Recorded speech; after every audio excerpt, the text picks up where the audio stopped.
Welcome, everybody. Glad to have you all back. Glad to have new folks here. This is our 5th broadcast in our Conversations on Soil Health series, and we're excited that we have already 166 participants. We've had a lot of them in the past. We're excited to share this. We're going to get these online also so that you can watch them later, so welcome. We designed this series for primarily our agency's field staff to gain ideas from across the country that can be implemented locally. So we think, we can be a lot more efficient in ramping up soil health activities across the country if we can really understand how staff, partners, and customers in successful soil health hotspots have already succeeded with that. So what successful steps have they taken? How is it that they've made that impact? That's what we're exploring here in this series. We've been sharing lessons learned from engaging our customers to taking new approaches to problem solving, continuing to find solutions that lead to increased adoption of soil health management systems. And we've had a lot of good conversations, and we're about to have another one. So as we continue these conversations, again, I want to say, please don't hesitate to get in touch. We really want to hear from you. We want to hear what topics are pressing for you in your area, what things you think would make for great national discussion, what kinds of things you would like to have insights on. And if you have insights or successes or solutions to challenges that you would like to share, please let us know. Maybe you're interested in sharing your own expertise. Maybe you have speakers in mind and you'd like to facilitate a discussion. We are very much open to ideas of topics, ideas of speakers. Maybe you have some really great speakers to recommend, and we would love to hear from you. So please do let us know. We're recording all these conversations. We will make them available through the NRCS Soil Health team. So as we continue our soil health journey, I think really all of us have something to learn, and all of us have something to share. So that's what this is about. We're wanting to have these conversations so that we can share across the country, across state lines, across production systems, across land uses. I think there's a lot of silos that when we bridge them, we can really learn from each other. So that's exciting. Today's conversation, we are featuring our agency's soil scientists. We've got several of them joining us live today. We have Amy Langner from New York. We have Neil Sass from Iowa, Chad Remley from Kansas, Steve Alsbaugh from Oklahoma, and Kristen Brennan from Minnesota. So welcome and thank you for joining us today. You will see the diversity of the positions and the roles that these soil scientists have taken in the agency in promoting soil health. So that's really exciting. We've got Marlon Winger, one of our regional soil health specialists for the Soil Health Division, who will introduce our speakers and who will moderate the session today. So with that, let's get today's conversation rolling. We hope that you enjoy it. Marlon and colleagues, please take us away. Thank you, Bianca. As the moderator, I'm going to take 30 seconds and tell you a little bit about, when I was a state agronomist in Idaho, I didn't learn to use the soil science staff like I should have. But later in my career, Francine Laritier, who was an area soil scientist in Idaho, now she's an AC in Colorado. Her and I worked together to produce the first version of the Idaho Cropland Assessment Tool. We field tested it together with the DC, and we really learned about soils together. And through that one example in my career, I learned that we can bring our strengths together and we can learn to do great things. Both me and Francine have improved the cropland assessment form, and that's being used in Colorado, Idaho, and Wyoming. So anybody young in your career and you don't have too much wasted time, get to know your state soils people. They're a real benefit. Well, also just wanted to say, so I don't forget, September 10th is our next soil health conversation in soil health, and we're going to be focusing on some grazers, the grazing experts in our agency. So with that, let me introduce our first speaker from the great state of New York. Give it up for Amy Langner. Amy completed her master's in soil science at Iowa State University. She is a New York native and originally hired by NRCS to do initial soils mapping in the Adirondacks I didn't say that right, and on the Tug Hill Plateau of New York. Currently, most of her field work involves wetland determinations. However, she is heavily involved in promoting soil health in New York State. Amy, show us how you're promoting soil health in New York. Turn it over to you.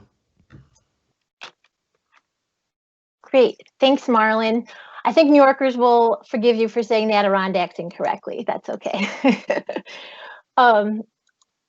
So I'm going to talk to you today about my experiences with soil health in New York.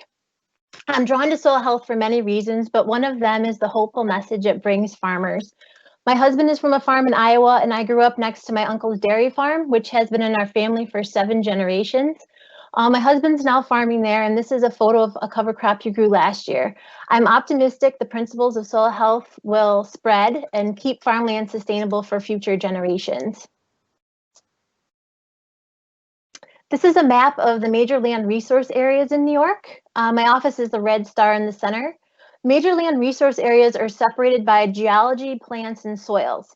So as you can see, there are 10 different MLRAs in New York. So we end up with over 550 different soil series mapped. While mapping soils, I was an MLRA soil scientist. For those of you unfamiliar with the different kinds of NRCS soil scientists, you're going to be hearing from a wide range of us today. An MLRA soil scientist is part of the Soil and Plant Sciences Division and focuses on mapping and updating soils data. I changed over to a resource soil scientist. Some states call them area soil scientists. And resource soil scientists are employees of the state they're in and do more technical soil services work like wetland determinations and promoting soil health practices. New York State is very diverse with many kinds of farms from veggies to vineyards and dairy. I end up working all over. We have a small soil staff here in New York, so we kind of share everything as much as possible. But it really gives me the opportunity to experience New York's diversity, especially when it comes to planning soil health management systems for so many different types of crops and farms on varying soil types.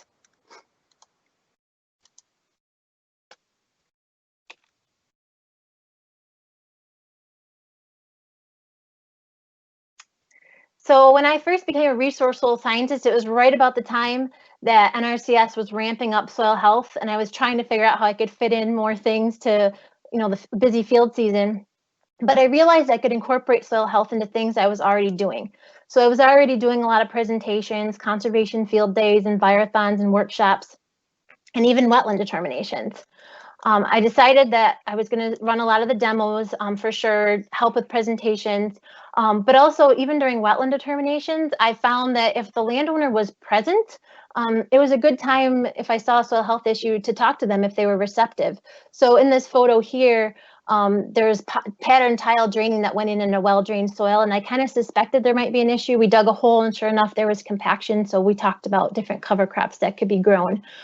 Doing soil painting, it's easy to talk about soil color and how different management practices affect organic matter and can burn off organic matter and cause the soil to be lighter.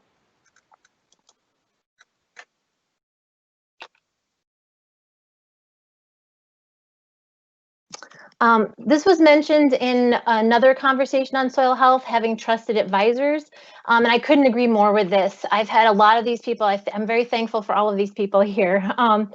So, having soil scientists to talk to, I've worked with our soil scientists, especially these two here, since I started, and we kind of collaborate on a lot of things. I was fortunate to have the acting state agronomist in my office for years, and so he was very helpful to me.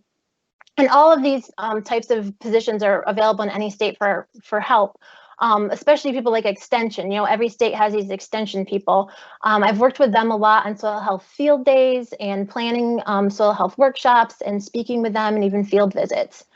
And then, of course, we have the soil health division staff to help us. We were fortunate to have somebody in New York that's helped me a lot, especially with cover crops. And then we have college and university staff. Jen here, she's an expert in hemp, so that's up and coming, and she's been able to answer a lot of questions. And then, of course, we have Sean, our dairy farm manager. He does the practical side of things. He's really good at answering questions about his roller crimper, and he's doing these soil health practices. So he's been really useful, as well as farmers. Every farmer you talk to has different things going on with their operation. So I learn a ton from talking with them. And then last but not least, the often forgotten field office staff that really do a lot with soil health and bring it to the farms. And I'm very, very grateful to all the help they've given me, especially tying things back to programs. So our field office staff in New York are great. They're dealing with a lot, and to add soil health to their plate is a lot, and a lot of them are doing a great job with that.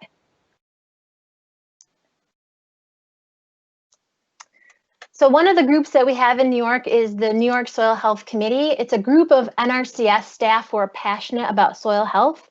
We share ideas. We get together once or twice a year. We've had meetings at Big Flats to look at the cover crops there.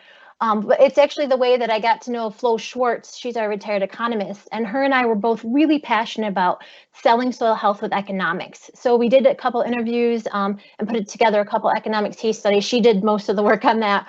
But it was a really fun thing, a fun way to get to know a couple farmers, and you know, it kind of spreads, and we're going to have more of those hopefully.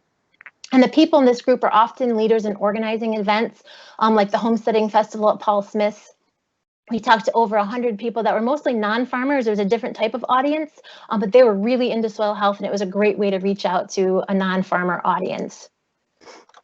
The Soil Health Work Group in New York, this is a group of not just NRCS, but it's a group from all over the state. So we have soil and water conservation districts and Cornell University, American Farmland Trust, Nature Conservancy, King's AgriSeed, farmers. It's basically anybody who's into soil health in the state gets together. We share ideas, so we're not reinventing the wheel. We can come up with ideas from what others are doing. And the NRCS representative reports back to our State Technical Advisory Committee, so it's a way of linking it back to NRCS. One big thing that this group does is Empire Farm Days, soil health demos, and just talking about soil health in general. We started doing this in 2013. We just had a table, as you can see, and then the next year they moved us to a tent. And then eventually they gave us our own building, which was absolutely amazing because we had so much traffic. So we have a building with inside presentations and farmer panels. And then outside we've got soil health demonstrations. And we have everyone walking by can see the demonstrations and talk about soil health. It's a great way to reach out to farmers and non-farmers who are walking by. And lots of the people that volunteer to help us with this are from our NRCS Soil Health Committee or from this work group. Assisting others. There's many ways for NRCS soil scientists, like Marlon said, to assist. One of the ways that we've assisted in the past are helping with these soil health and sustainability trainings. When they're in your state, I know with COVID, you probably won't be able to have them in person anymore, which is harder, but it was a great way for soil scientists to get to know other staff in the state and to work with soil health. We also purchased bucket supplies for all the field offices in the state so that they can assess soil health. And we train NRCS employees on using the soil health assessment worksheet. The NRCS soil scientists, we got together when the worksheet first came out. We practiced it in the field together, provided input back on the worksheet of things that we might want to change. And now we're available to assist the field offices. Lots of times assisting the field offices and doing the assessments for, you know, potential program participants go hand in hand while you're doing it. So, you know, these are some photos from going out in the field with NRCS staff. You know, the upper right one, that's a potential participant who, you know, was putting in tons of irrigation water and fertilizer, and he realized something's wrong and his organic matter is down around 1%. So he wants to build that organic matter back up to save money on his inputs. Every state should have a soil health strategy. As the chair of the Soil Health Committee right now, I helped with the one in New York. But our Soil Health Committee and our work group are part of that strategy. We also want to have a consistent message with our partners. So maybe doing field visits with the Soil and Water Conservation District, you know, talking with Cornell Cooperative Extension, having that joint effort out to producers that we all feel the same way, we're all promoting the same practices. We're of course promoting field days and workshops, not only attending them, but running our own, helping teach soil health.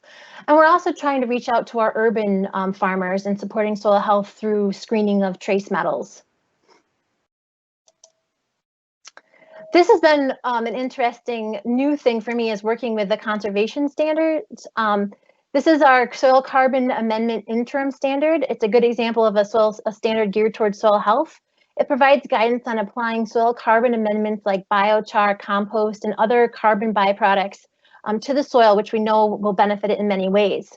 Soil scientists in New York will be signing off on the implementation requirements. That's the first time we're doing something like that here. So it's a great way to get soil scientists involved. Soil health assessment is required, so we can help with that. We are testing this out as an agency, and New York was chosen as a pilot, so we're getting lots of feedback and questions, and those will all be answered before this becomes a permanent standard. And then last but not least, this has been one of my favorite things to work on of these DSP projects. So dynamic soil property projects are being done across the United States.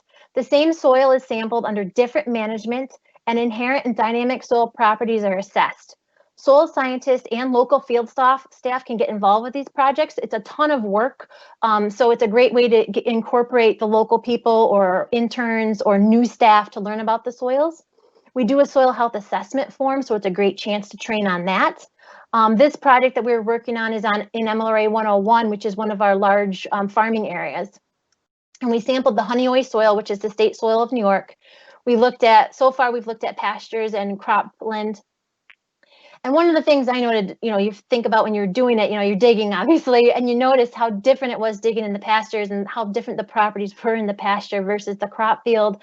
And it's a tilled field, it has tillage in it. And I started to think personally of how would soils change if we did bring back animals to the land in well-managed grazing systems. I mean, people talk about that a lot, and it just got me thinking about it more. So it was a little bit of an aha moment for me.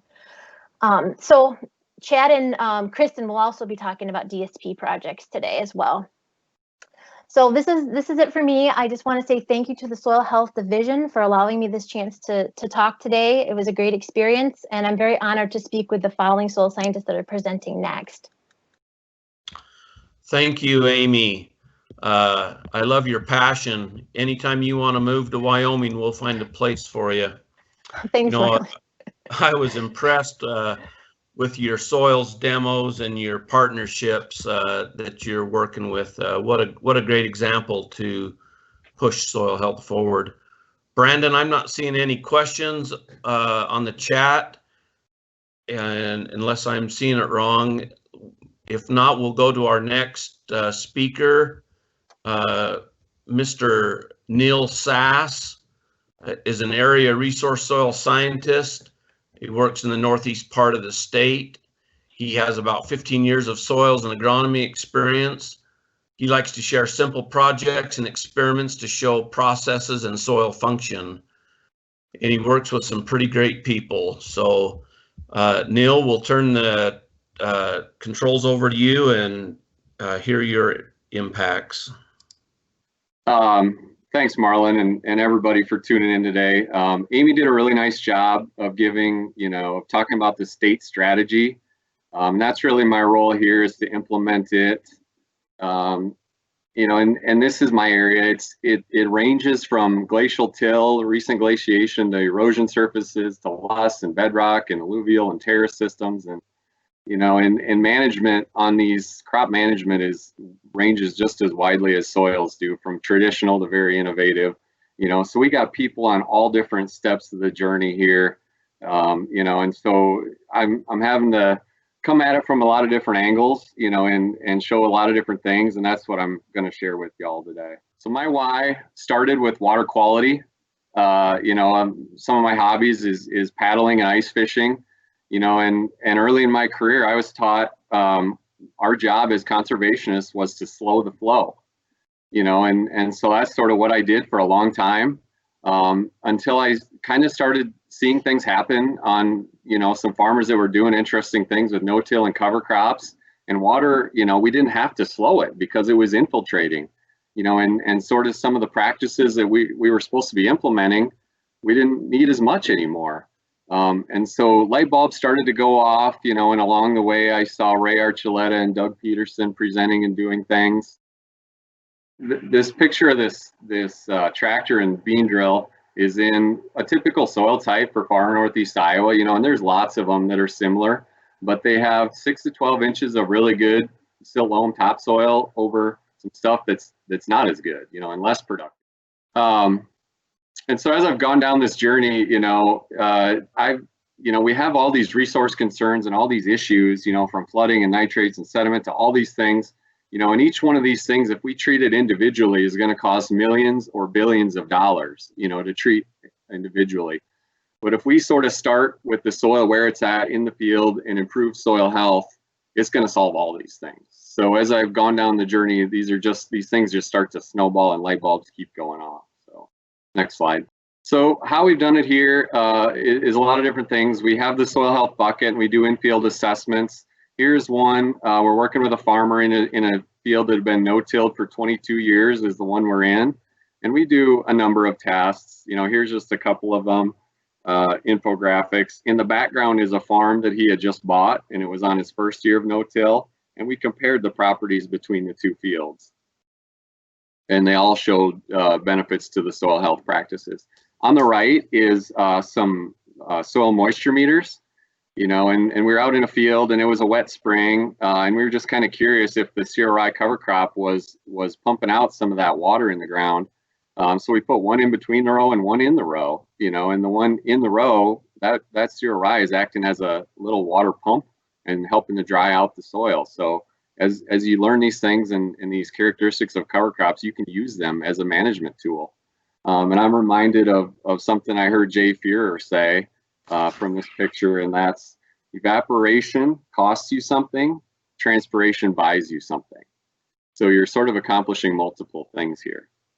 So here's some illustrations. I was actually sitting in a field day listening to Doug Peterson talk about seed-to-end ratios, and I turned to the two people sitting beside me and said, you know, this is pretty complex. Do you think we, you know, as producers and staff and everybody really understand this process? And, you know, kind of no was the answer. So I asked a coworker by the name of Catherine Hannigan, who I knew had some talent illustrating, if she could help me with a few pictures to illustrate this process. And she ended up making me a character in a story of, there's 19 of these pictures that helps explain seed-to-end ratios and mineralization and immobilization process of different cover crops. So it's just another tool to help explain something that's fairly complex. Another thing we tried is thin sections, and here is Kathy White is our retired state geologist. She sort of introduced me to this idea, and she's cutting out a cube, and it's going to go in that clear little box thing next to her on the ground. Here is the DC and the landowner standing in the background talking. And go to the next slide. That's sort of the process there on the left. And here's what it looks like when it's all done. So the picture on the left is the field we were standing in, and you can see, and it has some no-till and cover crop soil health practices, how macropore, and soil structure is developing in that versus a neighboring field. It's only a couple miles away, much more disturbance in this system, you know, and it's got compaction and horizontal cracks and things going on in there. So as you do this and look at it under a scope, it really tells you quite a bit. Next slide. Some other fun stuff, you know, Soil Your Undies has been around a while, just showing biological activity. Here, these students have one that had all 5 soil health principles, one with 3 and one with none. Just kind of shows you how, you know, how many principles you incorporate and how biologically active your soil is. On the right is a couple of folks that did this liquid latex earthworm experiment where they found some earthworm holes, drove the ring in and poured liquid latex down, and then dug and dug and dug a hole. And they created this cool earthworm display that they've got in their office. So a lot of work, but a really neat display to help show people about earthworms. This one, we were trying to look at insects. So dig a pit trap and put something in it that kills bugs. And this one we used Everclear. So fill it up, wait a day, come back and check it and see what kind of bugs you caught. And we did it in a couple fields, this field, this no-till field, and the neighboring conventional till. And it had the same kinds of bugs, but the quantity was really different. So sow bugs, pill bugs, and millipedes in both, but a lot more of them in no-till. And those are your shredders that are going to cut up and size your residue a little bit. You know, and a common thing we hear from producers is, what am I going to do with all this residue? Well, you just give it to the bugs and they'll take care of it for you. CO2 meters, you buy a couple of meters and drive this 6-inch infiltration ring in the ground and put this little canister over top, this PVC chamber, and measure it over time. And that's sort of what my graph is showing there. It looks like my colors both went to blue. But the tilled field is respiring a lot more CO2. That's soil carbon that's lost to the air. And I just take a measurement every 5 minutes or 10 minutes or whatever you want to do and plot it. I tried to do a little time-lapse video here on the bottom right, but it was kind of hard to see, so I'll try again. I wanted to be able to see the numbers going up in the chamber. Next slide. Other folks have talked about this. I guess the main things I'll add, is partner up and get a good committee to help put this together, get some good topics on the agenda and some good speakers, get a big name, get an expert on there, as well as local folks and other, just topics that are of interest to people. Producers and staff together is really a great idea. Some of this stuff we're all kind of learning together as we go. And Barry Fisher mentioned previously, we get better contracts for programs out of these things when we do these things together. So I think that's key. We have some CCAs and people that are able to offer CEUs in our area. I think that's good to get some of the more agronomist type folks to these meetings. It's a big ship. It's going to take all of us to turn this thing. So here's an example of a flyer. I like this one because it was on Valentine's Day. We encourage people to bring a date and to love their soil. So that's just an example of some partners and different things. They can help pay for lunch. So another reason to get partners. And then the one in the upper right, these things can be educational as well as entertaining. This guy, his name is Brian Doherty, had one of the most fun soil health presentations I've ever heard. This slide says all we really need to know about soil we learned in kindergarten. Barry Fisher, I think, was actually at this one. It was a lot of fun, a lot of laughs, a lot of good feedback about it. And he's an engineer of all things. So that was pretty cool. Next slide. You get the big names, you get everybody, the newbies, you get everybody in. So this is Liam.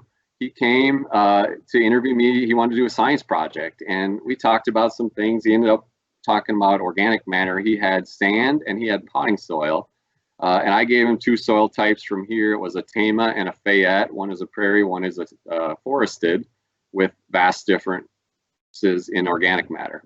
So he did his experiment, grew grass and beans.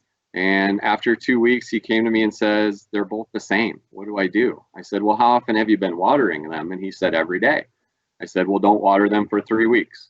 And so he did. And you can sort of see his graph there. Some of them started to die and some of them completely died and some didn't. And he presented his project and won his school science fair. And so fast forward a couple of months, I got a call from a farmer wanting to do a field day, and we talked about it and stuff. And one of his goals was increasing his soil organic matter. He said, do you have any people to talk about the topic? And I said, well, it's a little unorthodox, but how about we bring in a 6th grader? And we did, and he shared his project and he did great. And then he took questions from the farmers. There was about 50 or 60 in the room, and he killed it and he stole the show. So we went down to his school and presented him with an award in front of all his classmates. He did great. Next slide. Other people have talked about this. Field days and appreciation days. The rainfall simulator is great, especially on a hot day. I guess I really encourage interaction with the audience. I set my soils for the slake and infiltration tests on the tables at workshops so farmers can look at them and touch them. I invite them to hold slake jars. If you've got good aggregate stability samples, it's almost better if they're shaking and moving around and just get some interaction. So next slide. Shop talks is probably, we don't always ask for feedback, but when the farmers start calling and asking, when are you going to do the next shop talk, kind of an indication that, it was something worthwhile. I guess the key is to get a good host, have them invite people. Our job is just kind of give an introduction and, why soil health, why should we do this? And then just facilitate the conversation and keep it going and get people to share. You know, this picture is probably about as large of a group as you would want. I prefer to keep it small. You get more conversation. So next slide.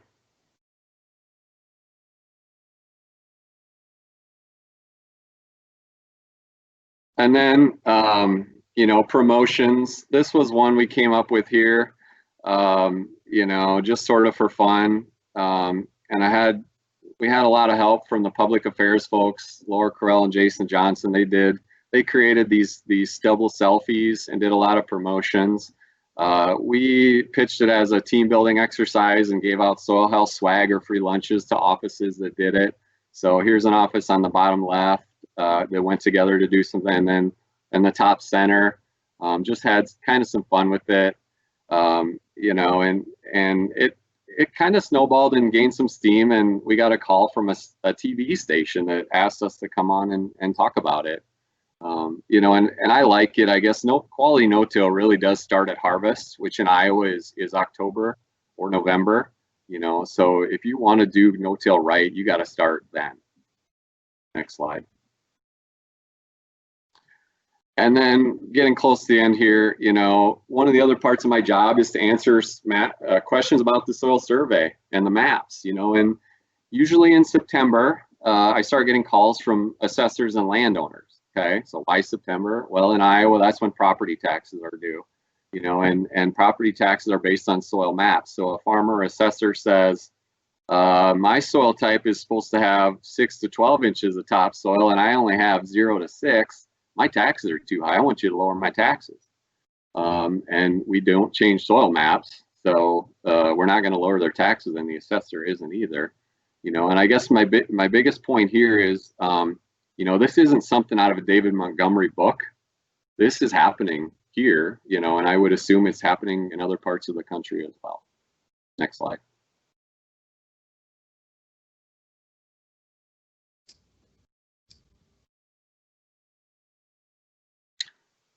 That's it for me.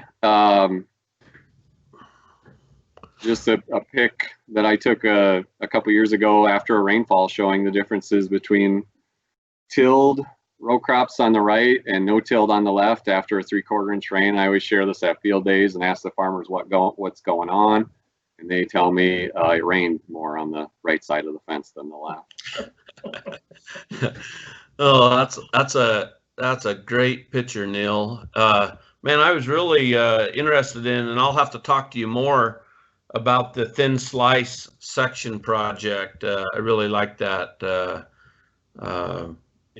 If I can't do my own, I'll probably steal that picture from you somehow. So thank you. Mr. Chad Remley is currently the Regional Director of Soil Survey Region 5 for the Central Great Plains.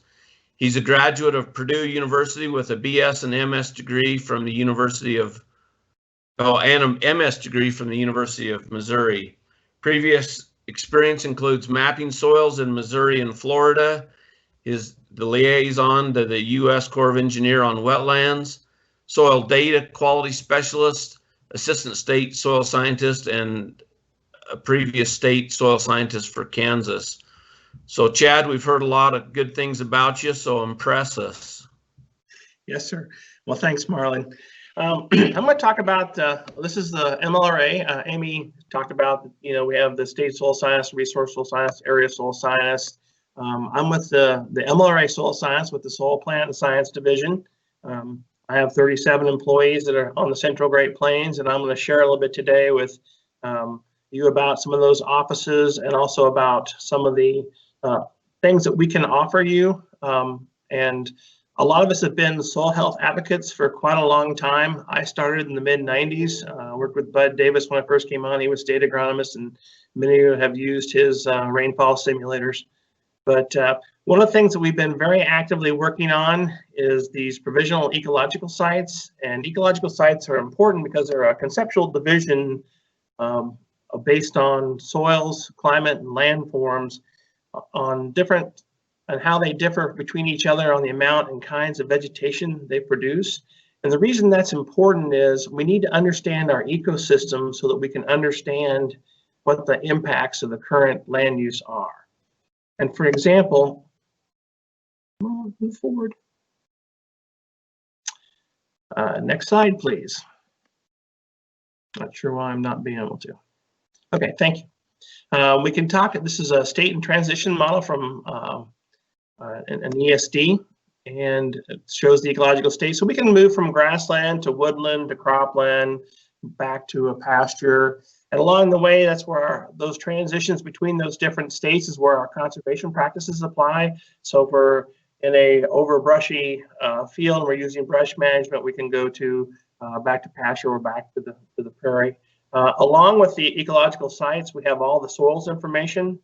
There's a lot of soil information specifically tied to the soils that are related to the ecological states. Next slide, please. We have several tools of communication. We use a lot of the similar tools that everyone else is using, and there have been several prominently displayed earlier in Amy and Neil's presentations. We use the water aggregate stability, the tabletop rainfall simulator. We also like to get with groups. We'd love to be invited to your group and talk more about soils. Obviously, if you're going to invite a soil scientist, we're going to be looking for a soil pit to be included. And we like to get in and teach a little bit about soils while we're there. Next slide, please. And the reason we like soil pits is you can see a lot of good information inside of a soil pit, not only the horizonation of the soil and some of the characteristics of the soil, but also in this particular case, we were on the Plant Materials Center in Kansas. These were late June planted daikon radishes. And you can see we have a plow pan in this soil. What we were out there for, we were just curious in that short amount of time, because we had an early frost that year, how deep our roots went. They went over 9 feet through the radish, but you can see how the radish growth was affected by plow pan. It did punch through, but it did have to change form a little bit. Next slide, please. So as a soil scientist, and I know most of the soil health enthusiasts always carry a spade, which is a great thing. I'm a firm believer in digging things up. If you look at the picture on the left, this was one of the worst plow pans I've ever encountered, and this is from western Kansas. I won't let anybody know where exactly, but this was a milo plant, sorghum plant, trying to grow through a plow pan. There were virtually no roots below the field. The crop had kind of burned up. It's interesting that this is downwind of a nitrogen plant. So the nitrogen was not an issue. There's enough drifting from the plant that the farmer was pickled about that, but he couldn't understand why. He had this horrible plow pan. And there was a lot of talk about use and management and approaches. Also with the shovel, if you're out in this field on the picture to the right, you're walking around, you see the turnips look great. Everything looked really good. It was a multi-species cover crop. And then we got in there and started digging around and noticed that all the daikon radishes were turning one way or another. Had a very strong plow pan down below. I was a new owner. The owner had only had it for about 3 years. Was unaware that there was such a plow pan, but had fortunately chosen to work on his soil health and was readily improving things. Next slide, please. So one of the things that we have available at the MLRA offices in the Central Great Plains, there are 16 offices in the Great Plains, available in states of North Dakota, South Dakota, Eastern Montana, Eastern Wyoming, Eastern Colorado, Nebraska, and Kansas. We have these soil tunnels available. You can just check them out with our crew. You can involve our crew, or you can just borrow our tunnels. This is a type of tunnel that blows up by air. We have 8 of these around the region. They're very nice. I would not recommend them inside. They're extremely noisy because the fan has to blow all the time. Keep them up. Generally, if you're going to talk, we shut the fan down and slowly starts to collapse, but you can still get your conversation in. Next slide, please. And then we have this, it's kind of a vinyl skin, very quiet, same size. These are pretty large structures, 12 by 15, 9 foot tall, but we have a lot of information on soil survey, soil biology. We've got 4 of these around the region. They're unfortunately twice as expensive as the inflatable kind, but they work very well inside of a gymnasium or with like Neil said, a shop top. These would be great. So we do have these available through the MLR office, so please feel free to contact us. Next slide, please. So one of the things about soil, it's not always easy to study, and I think sometimes it's people forget that nature is a cruel limiter to your investigations. And this was a soil moisture study. We were working with a farmer on application of a cover crop versus a non-area that did not have a cover crop, and he was interested in soil moisture. The study ended up being a failure because of loss of equipment. Mice, we could not figure out a way to control mice. Every wire we had finally got chewed, and the study kind of ended just because of cost of replacing the instrumentation. So an interesting problem, but there's, nature has a way of making corrections. So thank you. Next slide, please.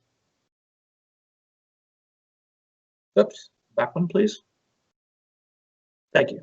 So talking about urban and suburban landowners, here's a case where a landowner had a planning. It was a new house owner, and the university had been by and said, this is herbicide damage. And the person says, I live in the middle of town. How can I have herbicide damage? Assuming that it had drifted in from one of the local crop fields outside of town. I stopped by and was able to look at the soil, look at the landscape, and then we just started talking. And this is what we do when we're out with talking about soil health, talking with the individual to find out what might have happened. Well, I noticed the soils had been moved in, and in our discussion, there had been no issues for 3 years with these plants. And in this third year, they were all suffering from herbicide damage. So we got asking, when was the soil moved in, how long you been here, all those type of questions, and got to looking and found out there was a tree that they had poisoned with a herbicide, and this plant's roots had now grown into that soil that was treated. A lot of times when you bury things like this, there's no biological activity, and therefore the chemicals don't break down. So what was happening is that this plant actually just grew into it, to the problem. So just one of those more interesting things that you run into. Next slide, please. Dynamic soil properties. Amy did a very nice job touching on this. All of the MLRA offices are conducting dynamic soil property projects. Soil survey has a lot of what we call static soil survey information. In other words, we have lots of physical property analysis, we have chemistry, we have all those, and we've really ventured and working hard to gain more biological and more temporal soil property information. We try to be co-sponsors with somebody on our DSP projects. We're always looking to be a part of somebody else's project. We think we bring a little level of expertise from a little bit different perspective, and we would love to be a part of somebody's dynamic soil property study. So next slide, please. So we have in our region a trailer that is filled with these. These are called emulsimeters. This is a borehole permeameter way of measuring saturated hydraulic conductivity. And people say, oh, okay, that's neat. Well, it's neat because we are going around trying to, on the what we call benchmark soils, these are soils that are of agronomic importance or of large extent, they're important to the MLRAs, and document what is the saturated hydraulic conductivity, or KSAT, because in NRCS interpretations, if you use the Web Soil Survey, saturated hydraulic conductivity is used about 94% of those interpretations. It's a number that you can work on your infiltration, and your infiltration, you can increase it, but if you don't pay attention to your KSAT, you'll still be limited a little bit by the KSAT. So we work on trying to get solid documentation because it's important in our interpretations. Next slide, please. New technologies. This is a picture of an automated infiltration unit. We recently bought 12 of these units, and we have been using them to automatically measure infiltration in the field. We're still in our testing phase. If these work out, this will help eliminate some of the human errors, hopefully, and be consistent numbers as we do infiltration. There's a lot of variability as people have found out when they're out measuring infiltration. We need a way to do mini repeated sampling. Next slide, please. This is a mid-infrared spectrometer. We have a unit in the Salina MLRA office, and we are currently running samples from several parts of the plains. The state of North Dakota just put a unit in Bismarck. These units are awesome for measuring carbon and carbonates. They do okay on pH and clay. Part of the issue is you have to run a large number of samples to get your algorithms built. In the case of Salina, we're just a little over 700 samples so far. We're seeing really good results with the numbers. Next slide, please. Soil health kits. All the LRA offices have a soil health kit, or they're borrowing a soil health kit. We have a wide array of assorted equipment out there. Part of that we don't have, and if you need, we can certainly work with you. We have a lot of the 3-inch steel rings with bulk density sampling. We do a lot of extensive sampling in the 0, 5, 5 to 10, and 10 to 15 centimeter depth. So we do have that kind of equipment available also. Next slide, please. And here's a slide with some of the staff in the North Central region. But we do some fun soil things where we went out and we took a 8-inch ring and we placed it in the soil and put 2 inches of water in it. And this is then we dug a soil pit next to it and looked at how the dye moved through the soil.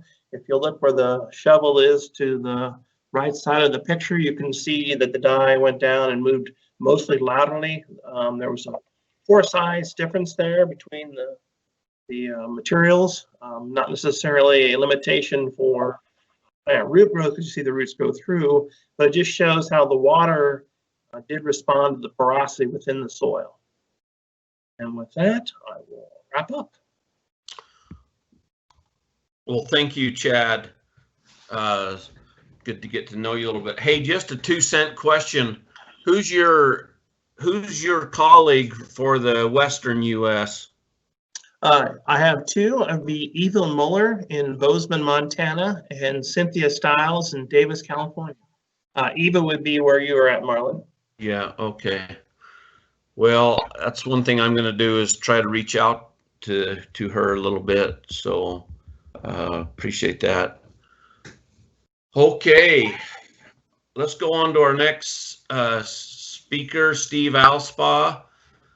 He's a 1989, somebody do the math on this, 1989 graduate of Oklahoma State University as a BS in agronomy, 30 years with USDA. Looks like he split a little time with ARS. He's worked as a soil survey member, a project leader, a resource soil scientist, an assistant state soil scientist, and state soil scientist for Oklahoma for the past 7 years.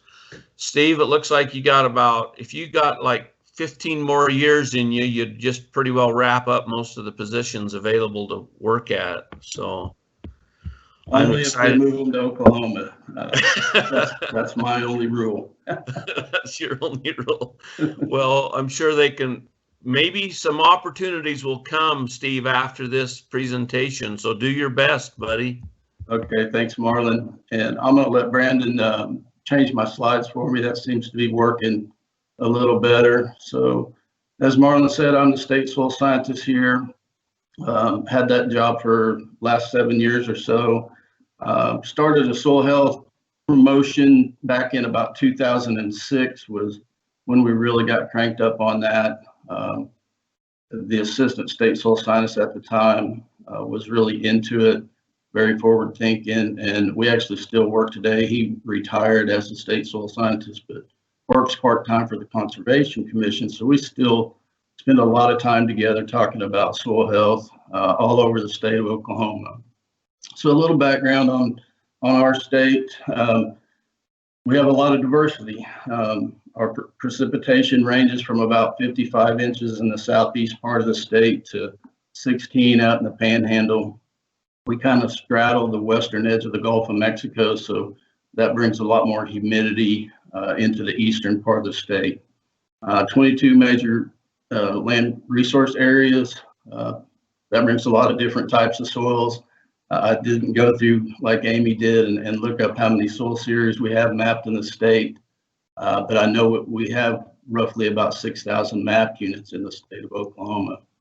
Our wildlife ranges from alligators in the southeast to Rocky Mountain sheep in the west. So a lot of diversity across there. We have elk that roam free and that kind of thing in parts of the state. We have cropland, roughly about 9 million acres of cropland in the state. Rangeland is by far our biggest land use. Oklahoma is primarily a prairie state. We have about 14, 15 million acres of forest land in the east. And then we have a lot of pasture, fields that were cropland back in the day. A lot of those were converted back to grass during the 1930s when the Dust Bowl was going on, and again in the 50s when we went through another dry cycle. So our major crops, of course, wheat's the biggest one here. We have corn and soybeans like the Corn Belt has. Cotton is a big one in the southern part of the state. Some of it is grown in the Panhandle though, but the majority of it's in the southwestern part of Oklahoma.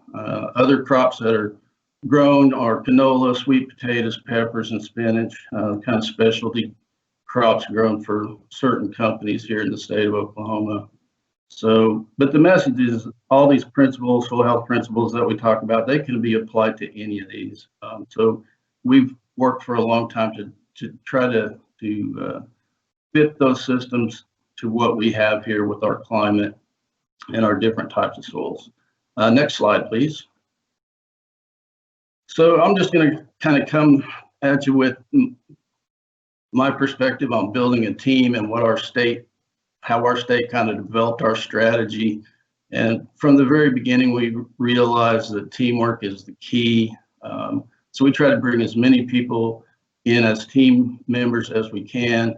And then we all try to give a consistent message. So by far, the conservation districts are our biggest partner, and along with the Oklahoma Conservation Commission.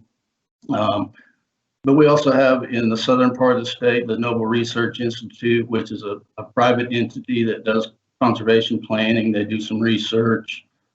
They've done research on potential cover crop species, over 90 different types, just to see how well they are adapted to our soils and our climate here. I work pretty closely with them. They have soil scientists on staff.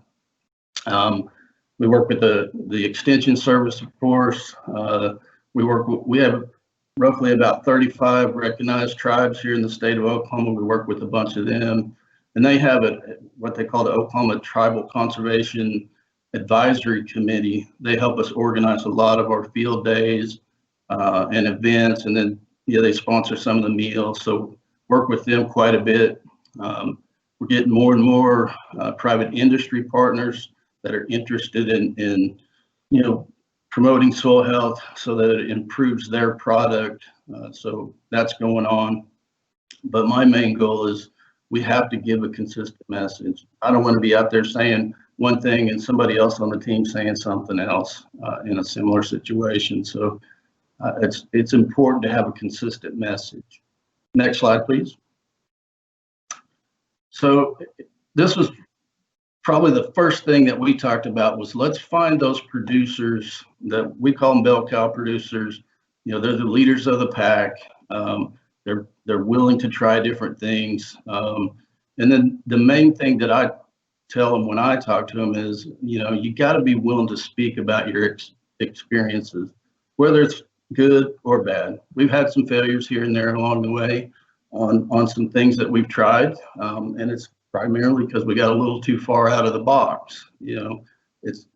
For us, it's pretty difficult to plant cool season species in June or July because we're going to hit 100 degrees about every day, and they just don't work very well.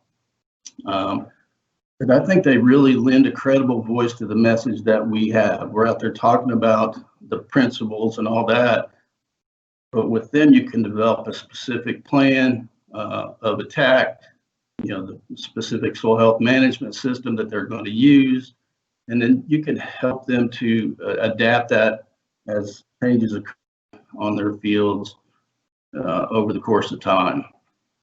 They're usually willing to try some of the off-the-wall ideas. The guy you see standing there in that picture, his name is Jimmy Emmons. He's become pretty well known around the country as a soil health advocate. I've been working with him since about 2011. And in the beginning, I would come up with the ideas and he would tell me, well, that ain't gonna work or whatever. But over the course of time, our roles have a little bit reversed. Now he calls me up with some ideas he comes up with, and I'll tell him, well, it won't work that way. Maybe we need to tweak it a little bit or whatever. So that's been interesting to see that develop over the last 9 years or so. But they can be a really good source for innovative ideas. We've tried a lot of different things on Jimmy's Place and some of the others that I work with individually and had some pretty good successes. Next slide, please. For our field office staff, I think this is the most important. We really need to learn the science, what's going on there, out there in the field, and how does our management decisions affect different parts of soil health. So, and if you understand it, it gives you the ability to get your face in front of a crowd. We have field days, all kinds of meetings, shop talks, those types of things. Like everyone else does, I probably do about 50 of those a year myself. And you just have to know what you're talking about if you're going to get in front of a crowd. So learn the concepts, figure out how to adapt it for your area. I think it's important to understand the economics of it. And if you're working with a producer and they're going to do a little trial on something, ask them to keep economic data so you can show that it's not breaking the bank to do some of these things. I think it's important to read. There's lots of good books out there. Somebody mentioned David Montgomery earlier. I've read all of his books, and there's a lot of good papers and videos available all across the country. So get in there and find those things. I think it's important to attend some of the national events. I know there's a big one in Indiana every year. We're pretty fortunate here. No Till on the Plains occurs in Kansas every winter, so it's a pretty easy drive for us to get to that. I've been to that one multiple times, and I've learned a lot, met a lot of people from all over the world that have interesting ideas, about soil health. So pretty important to get to some of those national events. Next slide, please. Social media, I think it's important. It can be your friend. We've formed several groups here. We have some that are open, some that are closed. The Oklahoma Soil Health one isn't open to anybody. We use it to promote a lot of our events. We'll put our flyers on there and the information about, a field day coming up or whatever. We post a few videos on there. I'll talk a little bit about that in a second. And then another group that we have is called Western Soil Health. That's the West farmers primarily in Western Oklahoma. It's a closed group. It's where they get together and share ideas amongst themselves. And so they keep that pretty well vetted. They don't let just anybody in, but they share a lot of good information amongst themselves. There's that last little bullet there. This is something we've started probably a couple of years ago. We highlight a plant of the week. I mentioned we're pretty big on rangeland here. There's literally hundreds of rangeland species out there. So we try, anytime we're in the field and we have a range specialist with us, we'll have them do just a little 2 or 3 minute video talking about the plant, what its role in the plant community is, and how it can be useful in soil health. I think we're going to probably start talking about some of our species, our annual species that we use in our cover crop blends here, just to bring a little more information out to the general public about what they're useful for, what they can do. Next slide, please. So in conclusion, I think it's good to know your craft. You really need to know what you're talking about if you're going to get out in front of a crowd. Build a team. It's important. No one person can handle it all. And then once you've done that, be willing to share your knowledge. I very rarely turn down a speaking engagement request. I've talked to lots of different groups over the years. And then I put this picture in here. This is a picture of one of the field office staffs in the western part of the state. And it's just a cover crop seed display. They leave it on their desk, standing on their desk. And anytime a producer walks into the field office, it's a good conversation starter. We have some of our field office staff will just have mason jars full of different blends of producers have used in their county or whatever. So it's a good way to, get that conversation starter. I think it should be part of your daily conversations with the customers that walk into the field office. So with that, I'm done. Well, thank you, Steve. Just yesterday or the day before, I was out with a producer and he handed me his little ice cream bucket full of 15-way cover crop seed, and we started identifying a few of them on the hood of the truck. So yeah, it's a great tool, that one. Well, our next, thank you. Our next speaker is going to wrap up the whole show for you. Kristen Brennan grew up in Oshkosh, by gosh, Wisconsin. Did I get that right, Kristen? Yeah, you nailed it. You nailed it, nailed Marlon. it. Well, I'm learning some new words in my job. She received her degree in soil science from the University of Wisconsin, Stevens Point. She has worked for NRCS for the past 17 years, including 2 as an intern student. She began her career with the Soil and Plant Science Division, working on soil survey mapping and update projects across North Dakota.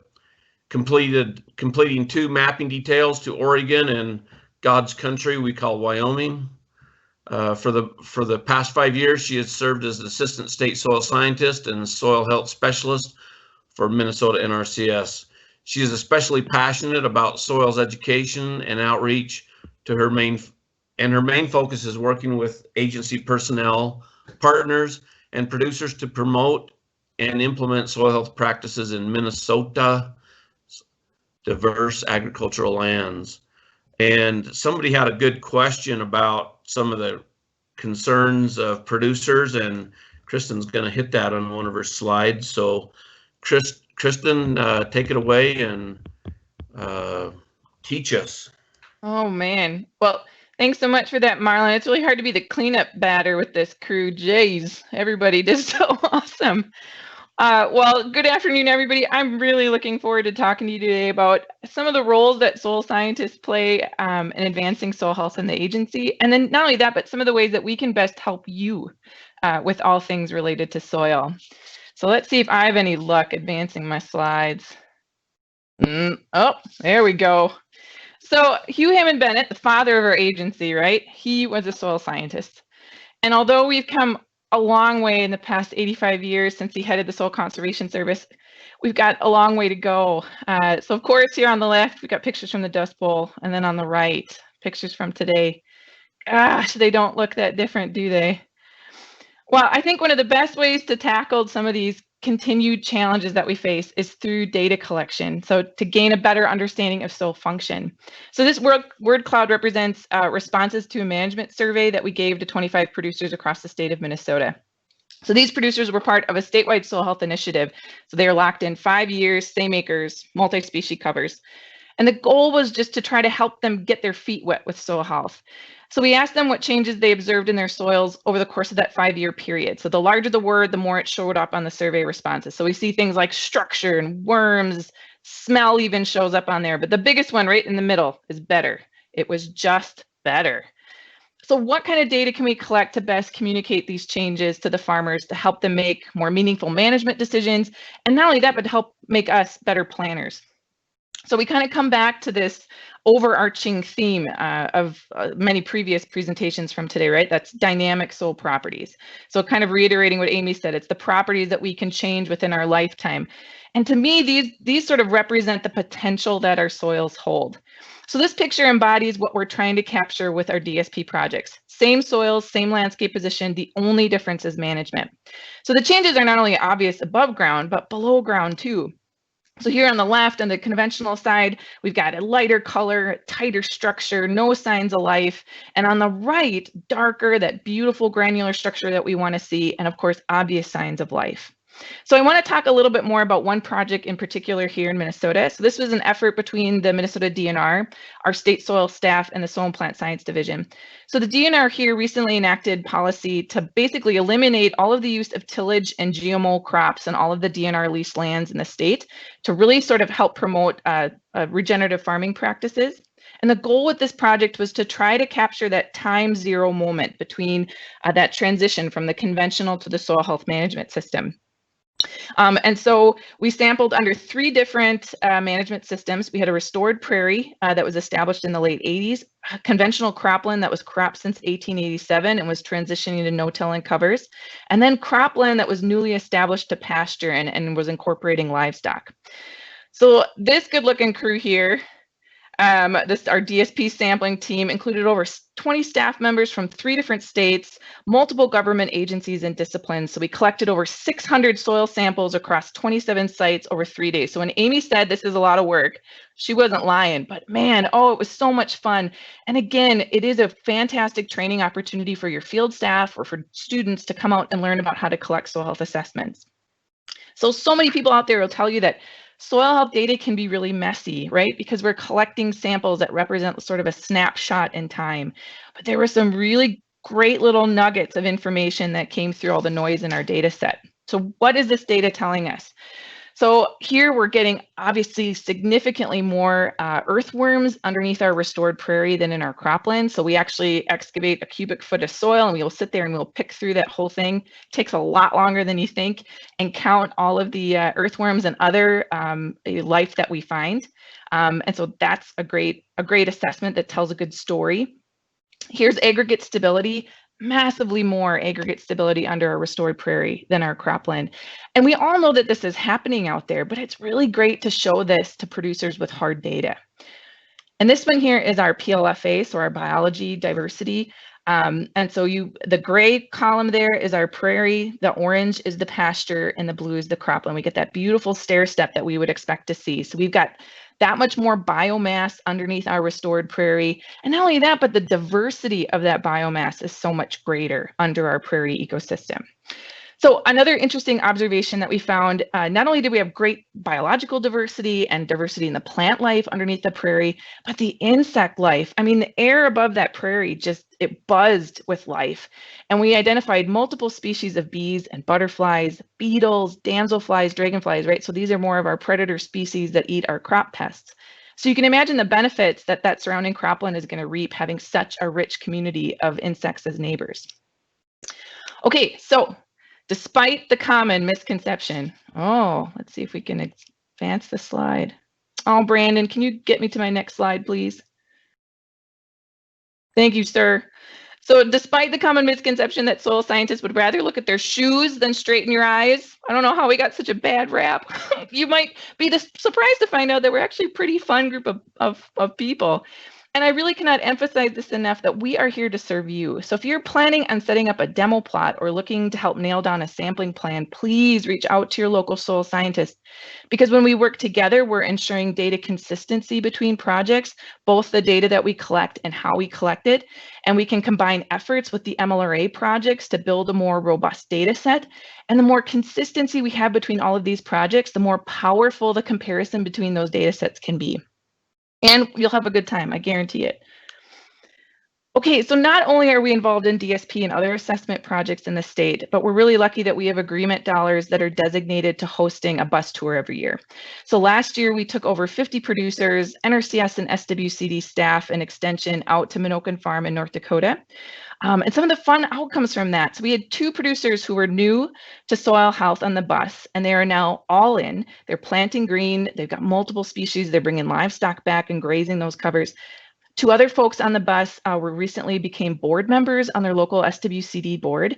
So don't ever doubt the power of showing people the good stuff, because the good stuff is going to happen. Minnesota State Fair is another huge effort for us. So in Minnesota, we are one of the top 5 fairs in the US by total attendance. We're second only to Texas.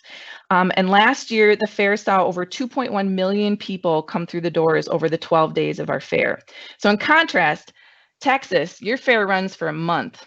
And quite frankly, I think you're cheating. I don't think your fair is fair. But anyway, it's a tremendous outreach opportunity, right? So we have 2 places where we show up in our fair. We have a really great hands-on family type exhibit, the Can You Dig It Soils exhibit. And then we also bring our rainfall simulator that's parked on one of the most highly trafficked corners on the fairground. So between those 2 locations, we saw over 150,000 visitors over the 12 days of the fair. So if you aren't already, get involved in your state or your county fair, because it's really the highest sort of impact outreach for your efforts. And Chad, we had the soil tunnel there too, and it was a huge hit. So Market Science is a collaborative project that we have here with the University of Minnesota. So it's a collective of scientists with the goal of sharing science through hands-on learning at farmers markets. So we have booths at several of the markets across the Twin Cities metro throughout the season. And not only is this a lot of fun for families and kids, but farmers want to be seen as good stewards. And so this is a really excellent way to communicate their positive efforts directly to their consumers. Another partnership that's been very personal and very gratifying for me is working with Renewing the Countryside and Women Caring for the Land. So in Minnesota, we have 25.9 million acres of farmland, and half of that is rented ground. And I don't think many people know that women own or co-own nearly half of the farmland in the United States. Most of them are over 65, most of them are widowed. And up until now, many of them have not really had much of a say for the farming decisions on their land.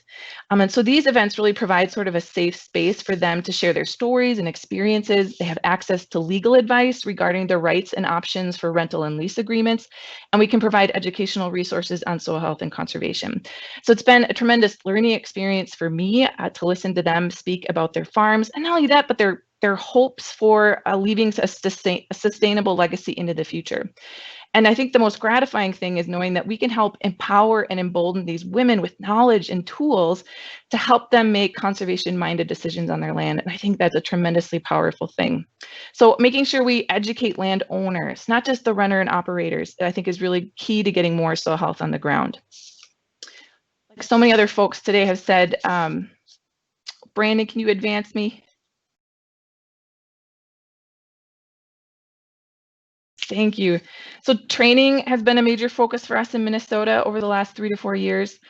We've trained over 500 NRCS and SWCD staff in training sessions across the state. And this is so critical, like everyone has said, to building confidence in our staff, leading to higher quality contracts into the future. And so I really, if you haven't already, make sure you're reaching out to your regional soil health specialists. Justin Morris and Stanley Bolts have both been incredible resources for our statewide training, along with Mike Kucera, who's the agronomist out of the National Soil Survey Center. These folks are phenomenal trainers and are amazing resources for you, so make sure you're utilizing them. And several other folks have discussed the power of these demonstration tools, especially, of course, the rainfall simulator. We've got 4 of them. They're used anywhere between 30 to 50 times a year. We've also recently bought a couple of the wind erosion demos that Bud has. This is, I think, something relatively new, and it's a demo that a lot of people haven't seen yet. But it's really a fantastic tool to discuss the mechanics of soil movement in a very visual and impactful way. Unfortunately, I think the price has gone up a little bit. I believe it's almost $900, but I think it's really worth the investment if wind erosion is something that you're dealing with in your states. I always forget this kiddo, check out her face. Her mind is blown by the sheer awesomeness of a highly functioning soil. I don't know about you guys, but this is how I feel every time I see the rainfall simulator. So like everyone else out there, we really struggled with how to best navigate COVID best navigate the COVID world in regards to providing educational and safe outreach opportunities for our customers. So this year we partnered with the Minnesota Office for Soil Health, Extension, our local SWCDs, to coordinate a summer-long series of virtual on-farm tours with some of our soil health innovative farmers. We work with Practical Farmers of Iowa. So if you hadn't heard of them, they are amazing. They have tons of information and resources online. And they were really the leaders in our region on figuring out this whole Zoom to Facebook Live interface thing. And they developed an excellent series of tutorials and equipment lists and resource guides on how you can provide virtual trainings. So that link down there will take you to their Google Drive where they have all of these resources. So I highly recommend you check it out. So, oh, Brandon, can you advance me one more time?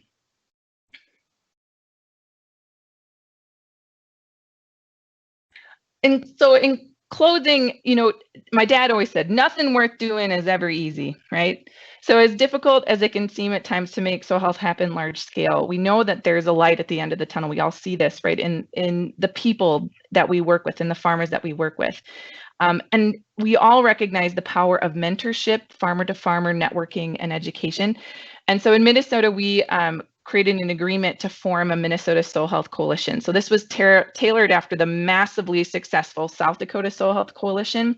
And it's a producer-led organization that really emphasizes farmer-to-farmer education. And it's been amazing to see when you empower farmers, how much they are able to accomplish. And so I really challenge you to find as many ways as you can to make these farmer-to-farmer connections in your own states, because that's where we're seeing really the most traction in getting soil health implemented. And they're hosting a soil health school for producers here in the next 2 weeks, and it's going to be outstanding. And I'm really excited to be a part of it. So I don't know about you guys, but every time I come back from a fantastic field day or a really, really good workshop, I come back to the office and I'm super excited and I say, oh man, soil health, this is the best idea ever. And then when we try to get into the nitty gritty of actually making it happen, we're like, okay, this will be fun. This is harder than I thought. This is going to be a lot of work. This sucks. And I have no idea what I'm doing. And it's so easy to get stuck in this dark swamp of despair, right? But I think that's the beauty of these conversations that we've been having, is it connects all of us together. And I know that I have so much to learn from all of you out there. And so I really, hope that everyone out there takes advantage of the people that you're meeting on these conversations. And I would love to take advantage with meeting more of you, because as Stephen said, we all need to work as a team. And if we can do that, we can get to the other side. We say, okay, but this still sucks. Quick, let's call it a day and say we learned something. Hey, wow. This is one of the most proudest things I've ever done. So together, we're gonna make some amazing things happen, and we already are. All right, I just wanted to go over some quick resources. So the Soil Health Nexus is the North Central Region universities. They're trying to increase access to research-based soil health knowledge. Their website is chock-a-block full of some really incredible videos and resources. Their webinar series is outstanding, so I really highly recommend you check them out.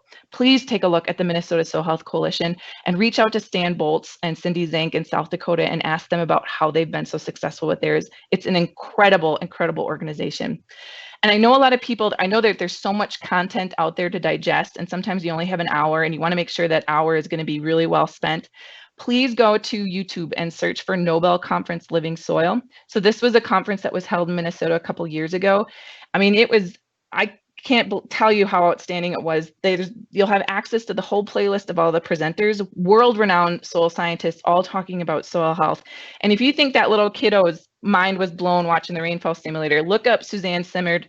She talks about how trees talk to one another using the fungal networks in the soil. I guarantee you it's going to knock your socks off. So it's really worth your time. So I just wanted to thank everybody so much for joining us today. And I really wanted to thank Brandon and Bianca. We really appreciated the opportunity to talk about soil science today. So thank you guys so much. If you have any questions. Well, thank you, Kristen. That was a home run there. At least it bounced off the wall. So that was really good. Brendan, do we have a little time for a few questions? We do, Marlon. I'm going to ask my question first, Kristen. In your state fair picture of the rainfall simulator, you had there was red dye of some sort in the center jar. Tell us a little bit about that.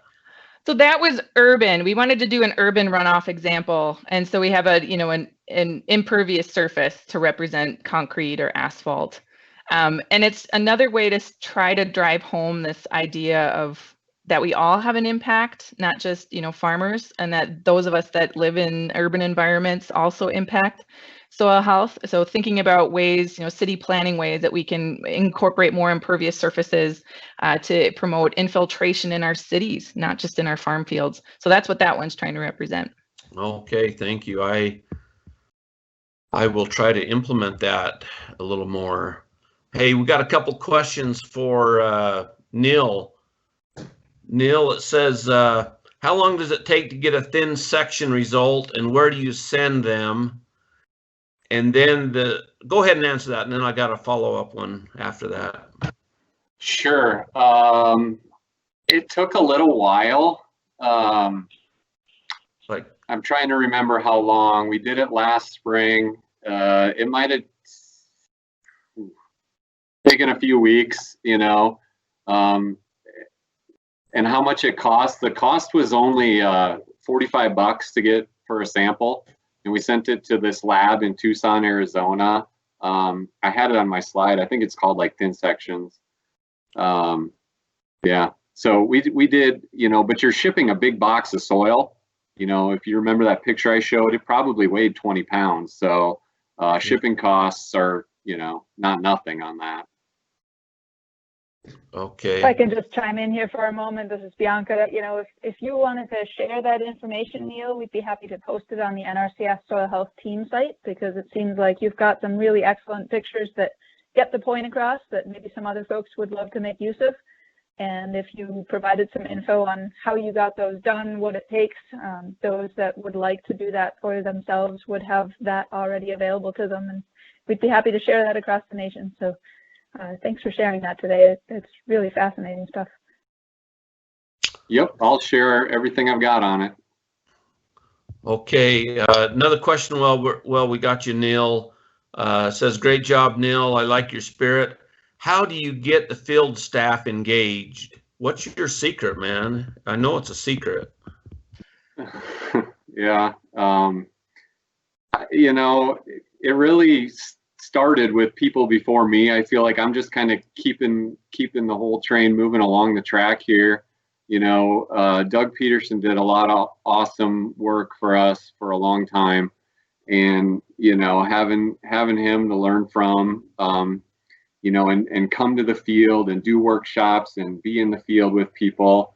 I learned a lot from him, and I'm just keeping it going. The C to N thing, I think that's on your screen now, was this came from Doug, and sort of just to build off of what he's already done here, and making it fun and making it, simple and understandable and relatable to what we're doing with programs and what kind of questions farmers are asking and stuff like that. That's just where we're at, and that's what everybody's interested in. I just listen and try to make something usable for people, and keeping it fun along the way. You got to have fun. Yeah, man, I'm all about that. It's kind of hard to talk to your supervisor like Brandon, say, come on, Brandon, we got to have a little more fun instead of work. But anyway, hey, are these slides available or do they cost money? I mean, some of us want a copy of these C to N ratio slides that Catherine put together. Are they for sale? Can we post them somewhere? What's the deal? We sort of talked about this a little bit, and I shared them with the offices in my area, and I'm getting messages from other people in Iowa. Catherine just did this because she's awesome, and she gave me all the copies, and she was a partner employee at the time, and she took another job, but she gave them to me. I have them. I guess I've sort of talked with our state office folks about making them more widely available. And it's possible. I guess I just got to work through a couple things before that happens, but I can keep everybody posted if they're interested. Well, I think it might be, and we'll keep in touch with you, Neil. If you get that, it might be something else that we could post on the team site, don't you think, Bianca, if we got permission to use them? Yes, I think absolutely. If we've got the permission to use them, then we would love to share them nationwide. So we will wait for you to let us know where they're at, and we'd love to get them out there. So, Brandon, talk to us about somebody wanted to get some copies of these slides. Certainly you could email me personally, folks, if you want to get a copy of these slides. I have them. But Brandon, how do we make these available for people? Well, the recording will be on our team's site. In terms of actually having the slides available, we could post them on Teams as well, but that's, you know, pretty much only accessible by through the internal audience or USDA employees. So I guess I'd say contact Marlon if you want the slides. Yeah, I'll share any royalties with the authors. Let's see, I think Amy answered a question. Somebody asked Amy on the DSP project, it was said, use the National Soil Health Assessment Form. What does that mean? Can you help us out with that, Amy? Yeah, the National Soil Health Assessment Form is something that the Soil Health Division put together for NRCS staff or really anybody to assess soil health in cropland. So we use it on our DSP project where we have cropland, and then we can compare, you know, just basically get an idea of how healthy those soils are. I was looking for a link nationally. Brandon might have one to share. I know we have it on our ePhotog for New York, but it might be on a website as well. I'm not sure about that. That's a good point, Amy. We're actually in the process of making that into a technical note, so it's more easily accessible. So that will be out shortly. But in the meantime, yeah, going to either our team's site if you're a USDA employee and going into the publications folder, it's in there. Otherwise, yeah, going to ePhotog for a particular state would work as well. Okay. I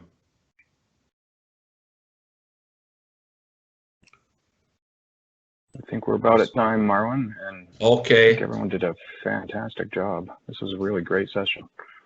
Yeah, very good. Thank you, speakers, and share around for next month. September 10th is the Conservation of Soil Health with the grazing specialist. So thank you again, and thank you, Bianca, for putting this all together. We certainly appreciate your leadership. Thank you, Marlon, for bringing everybody together, taking care of all the details for this session. And thank you to all the speakers. You know, I'm just continually impressed with what people share, the diversity in thoughts, the diversity in what you all have done, you know, looking at the passion and the tools and the skills that you all have shared. I think there's a lot of really good information out there that everybody can make use of. So to all those listening in, you know, please feel free to reach out to the speakers, reach out to anybody in the Soil Health Division. We would love to connect you all with each other and help you get what you need so that you can get your job done better. So thanks everybody out there for everything you do to improve our nation's soils. I think we're all working on this together, and the more the merrier on the bus. You know, it just is amazing to be working together with so many amazing people who have such great skills to put toward this. So thanks everybody for your excellent presentations. Thanks for the good questions, and we will see you all again next time.